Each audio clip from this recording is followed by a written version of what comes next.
Pemirsa, skuad Garuda Muda tumbang dari Malaysia 1-2 di laga perdana grup B Piala AFF U23 2023 kemarin. Hasil ini terjadi usai sebelumnya timnas Indonesia U23 berkonflik dengan pelatih asing di klub terkait pemanggilan sejumlah pemain.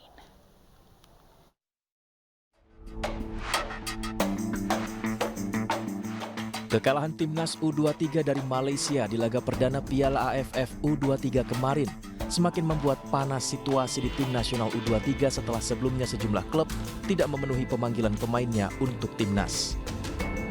Manajer timnas U23 Sumarji kecewa saat mengetahui masih ada klub yang enggan melepas pemainnya ke timnas U23 Indonesia. Ia menuding para pelatih asing yang memimpin klub tersebut tidak mendukung program tim nasional.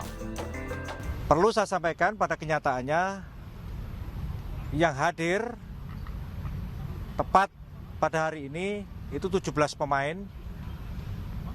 Sementara yang belum hadir dikarenakan ada beberapa pertandingan yang harus diikuti di Liga 1. Situasi ini mengundang komentar banyak pihak termasuk pengamat sepak bola Justinus Laksana. Ia menilai jika timnas kehilangan 2-3 pemain, seharusnya memiliki pengganti yang sepadan. Justin juga mengkritik cara meyakinkan klub dari manajer timnas tersebut. Ini untuk merah putih, kok nggak boleh? Ya kan? Apa salahnya lu cuma kasih 2 pemain? Ya kan? Tapi kalau kita lihat lebih dalam lagi, kalau nggak salah di sepak bola, bawa turnamen itu 23, 24, 22, intinya 20 lebih lah. Lu kehilangan 2 pemain atau 3 dengan PSM atau 4, harusnya sih bisa digantikan ya. Mengeluarkan statement di media, dan gue nonton klipnya sendiri, mengecam Thomas Doll dan pelatih PSM, pelatih Persija dan PSM, dan beliau menyebut 2 klub Persija dan PSM, jelas-jelas disebut. Apakah itu cara yang benar untuk meyakinkan para klub? Oke. Apabila ke depan masih ada klub yang enggan melepas pemain andalannya ke tim nasional dengan alasan masih dibutuhkan untuk mengarungi kompetisi liga, lantas bagaimana idealnya pembentukan komposisi pemain tim nasional? Siapa pemain yang akan mengisi kerangka di tubuh tim nasional? Tim Liputan iNews melaporkan. Sementara itu, Ketua Umum PSSI Erick Thohir angkat bicara. Erick menyebut pihaknya sedang memfasilitasi stadion untuk dimiliki PSM, termasuk JIS yang direnovasi untuk Persija, bukan hanya untuk tim nasional. Oleh sebab itu, Erick Thohir meminta semua pihak untuk saling mendukung.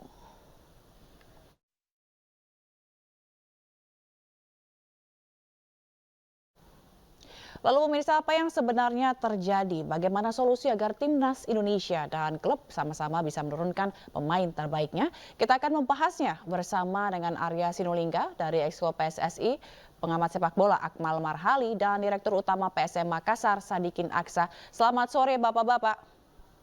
Selamat sore, salam sepak bola. Selamat sore. Oke, kita ke Pak Sadikin dulu. Pak Sadikin, sebenarnya apa sih yang menyulitkan PSM nih nggak menurunkan pemainnya? Jadi sebenarnya bukan ini tidak mau memberikan. Kami dari PSM itu sangat respect dengan timnas.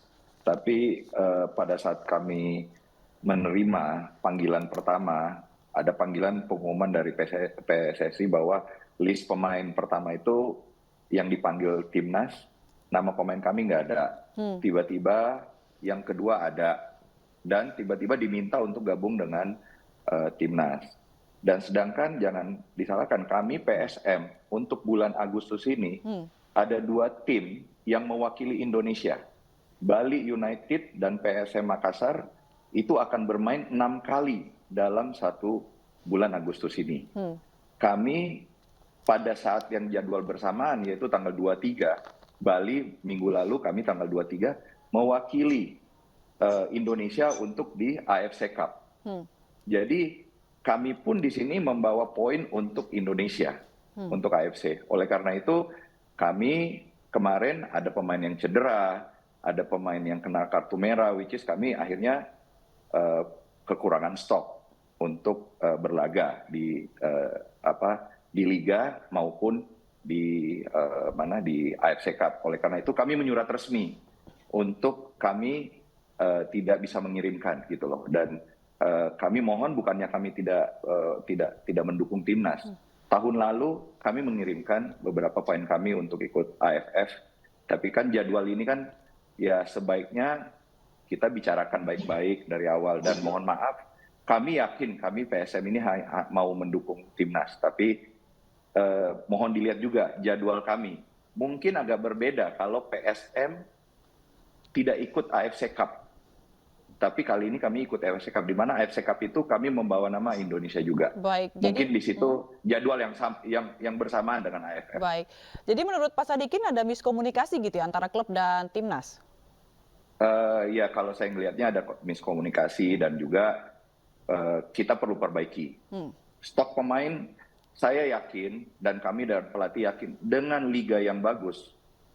Jadi liganya ya, dengan liga yang bagus pasti akan menghasilkan banyak pemain. Dan banyak kok pemain-pemain yang lebih bagus lagi di klub lain, atau di klub kita juga ada yang lain gitu.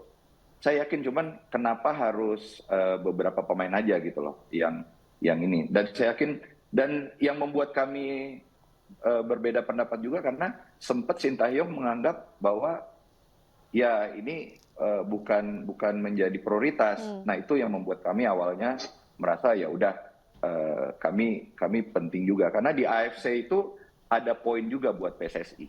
Baik. Gitu. Jadi baik. kami dari PSM sebenarnya bukan tidak mendukung, kami mendukung, tapi kami perlu ini juga, kami juga melaksanakan untuk atas nama Indonesia, dan kedepannya yakin mungkin komunikasinya dengan PSSI dan timnas perlu kita perbaiki gitu loh. Baik Pak Sadikin. Kita ke Pak Arya. Pak Arya, memang kalau kita lihat tadi Pak Sadikin bilang ini miskom, tapi seberapa berhak klub untuk melarang pemain gitu, mengingat ini bukan agenda FIFA. Apa boleh begitu Pak Arya?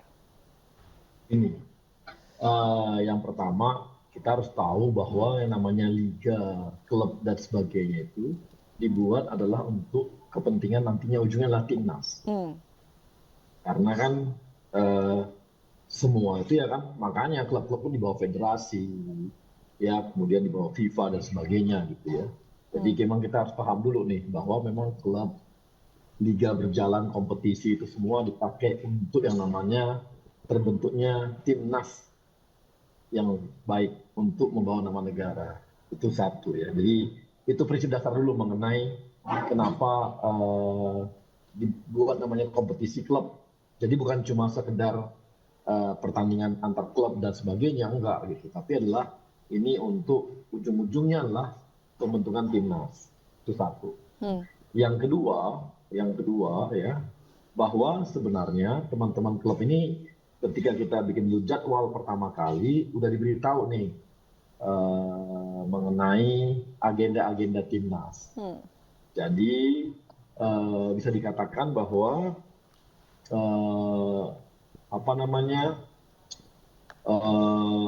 jadwal liga itu sudah disesuaikan juga dengan jadwal berjalannya timnas. Jadi semua sudah diberitahu sejak awal kompetisi berjalan. Apalagi saat ini bisa dikatakan jadwal klub-klub ini udah ada loh selama setahun ke depan.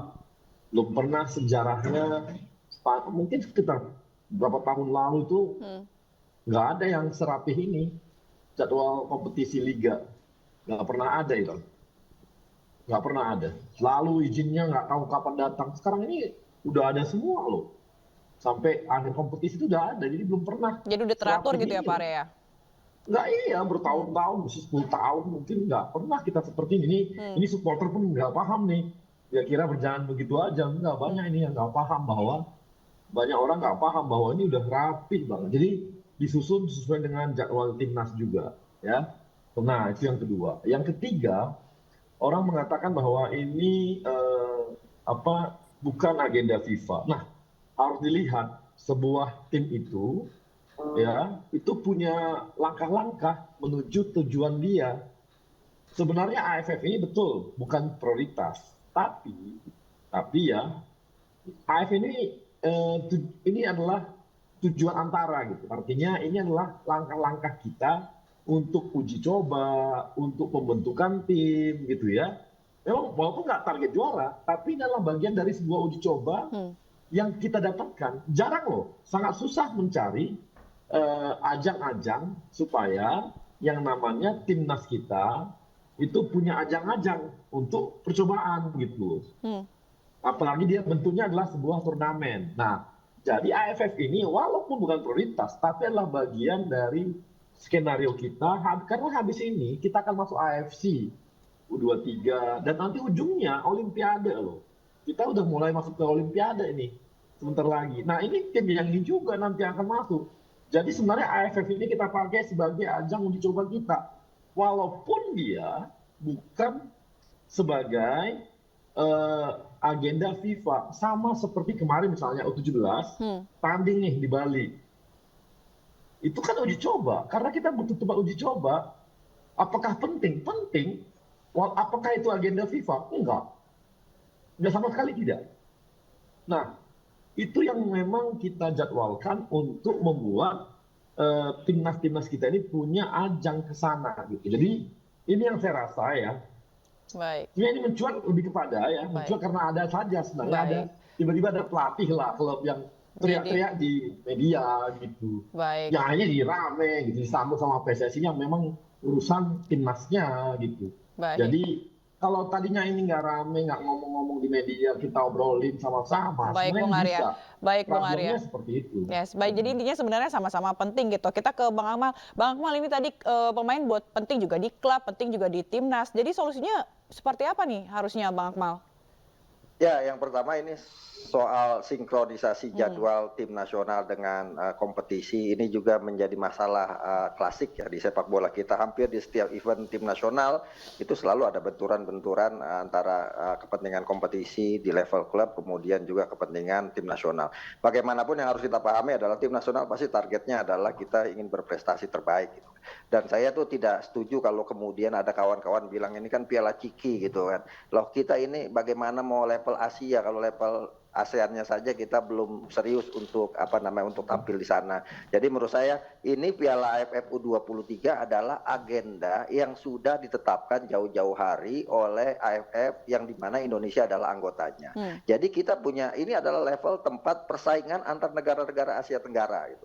Yang semuanya di antara kita semua, saya penggemar sepak bola, Bang Sadikin sebagai pengurus klub, kemudian Bang Arya sebagai pengurus PSSI, kita sama-sama punya komitmen sepak bola kita harus berprestasi di event ini gitu. Karena ini kemudian menjadi batu loncatan pertama ketika kita dari ASEAN kemudian naik ke level Asia, kemudian nanti naik lagi ke level dunia gitu. Nah, ini kan harus disepakati bersama-sama, jangan sampai kemudian ya mohon maaf saya mengkritisi sedikit Sintayong misalnya yang mengatakan ini partai uji coba gitu kan. Kalau partai uji coba ngapain kita ikut turnamen, kita bikin aja uji coba gitu. Nah, kalau kemudian tampil di Piala AFF ini ya sasarannya adalah kita harus juara. Thailand, Raja Asia Tenggara itu masih melihat bahwa Piala AFF U23 ini hal yang serius gitu kan. Termasuk misalnya Vietnam, Malaysia. Nah, kita juga harus serius di event ini karena ini adalah event di mana kita bisa menunjukkan kualitas kita sesungguhnya untuk kemudian naik level. Jadi yang menurut saya ke depan adalah banyak hal yang harus diperbaiki ya. Sisi komunikasi tadi kata Bang Sadikin bahwa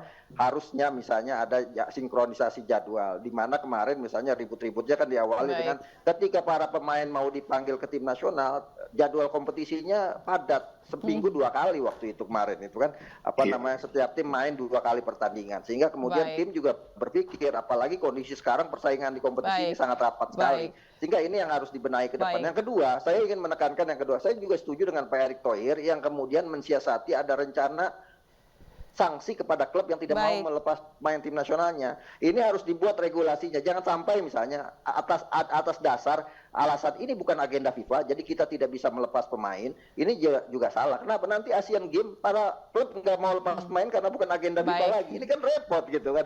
Jadi menurut saya Olimpiade bukan agenda FIFA, ini juga repot gitu. Nah, menurut saya adalah ke depan harus ada komunikasi yang intensif antara klub dengan PSSI pada tim nasional di sini untuk buat regulasi bersama-sama. Salah satu regulasi misalnya ada yang dielastiskan jadwal kompetisi atau misalnya aturan regulasi menampilkan pemain U23 Liga di kompetisi Liga 1, ketika kemudian ada pemainnya 3-2 pemain yang diambil, maka kemudian ada elastisitas boleh tidak memainkan U21, U23-nya di kompetisi karena kondisi darurat ini juga harus dibicarakan semua. Gitu. Baik.